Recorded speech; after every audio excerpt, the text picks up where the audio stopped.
Thank you so much for talking to me today, Dr. Agrawal.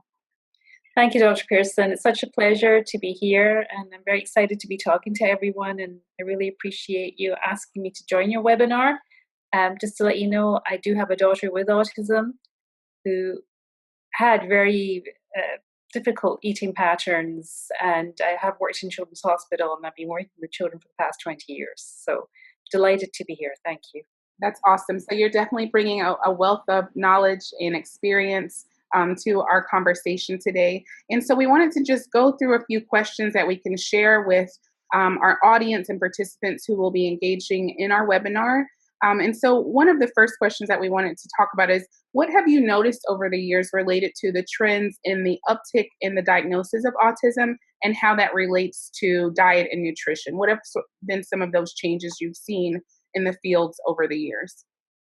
Well, fortunately, children are being identified much earlier compared to the last 20 to 30 years.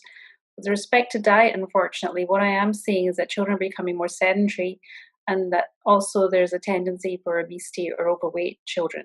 Mm-hmm. But on the plus side, anecdotally, what I've seen is that there's more research occurring with autism and diet, which is always good. Absolutely.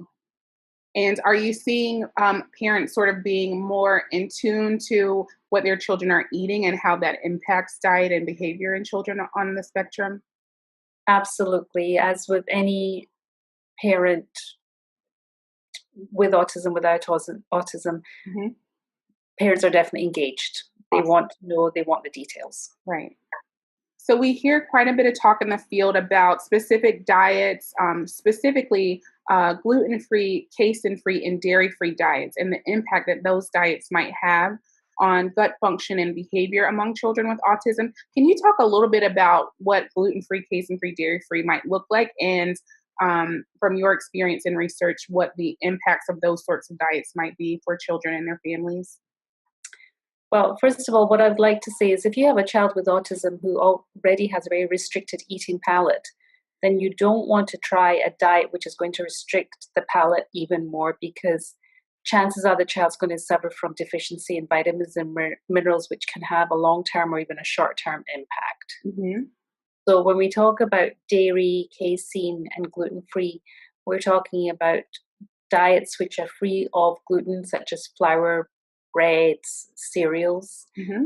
dairy products, cheese, casein, anything which has high protein content. It could be a smoothie. It could be anything that contains casein. So just be very careful before beginning those diets, please. Awesome. Thank you. And so what would you say, Dr. Agrawal, to a parent if they're having a child who's, struggling with trying new foods and they engage in tantrum behaviors during the mealtime? What recommendations might you provide for those parents? This is a very difficult time, and each situation should be handled individually. So I can just give some general guidelines to help you. Mm-hmm. First of all, if this is the first time the child has seen the food, the level of anxiety that can occur within the child can be enormous, and that can be played out as a tantrum. So remove the food immediately. There's no point, because there's association occurring in the child between that food and anxiety. Mm-hmm. I would suggest that you introduce the food at another time, and perhaps as a play item or something that a child can touch or feel or smell, and do it gradually. Okay. Awesome. And then what would you say to parents if their child complains of a tummy ache or if they're not feeling well when they've tried a new food? Take that seriously, because there could be a situation where this is happening.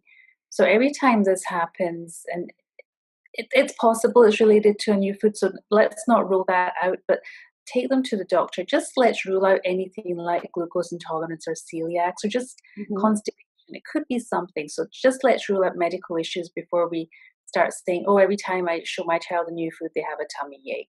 Right. Let's take them seriously. That's really important. Absolutely. Identifying those associations and kind of those underlying causes. Absolutely. Okay.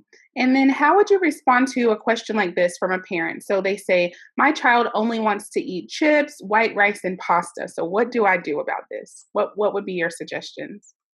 Let them eat the chips, white rice, and pasta, but associate those foods with another food, such as the white rice with broccoli or white rice with meat or fish or egg or beans, but a small amount. Don't overwhelm them with huge amounts of food on the plate.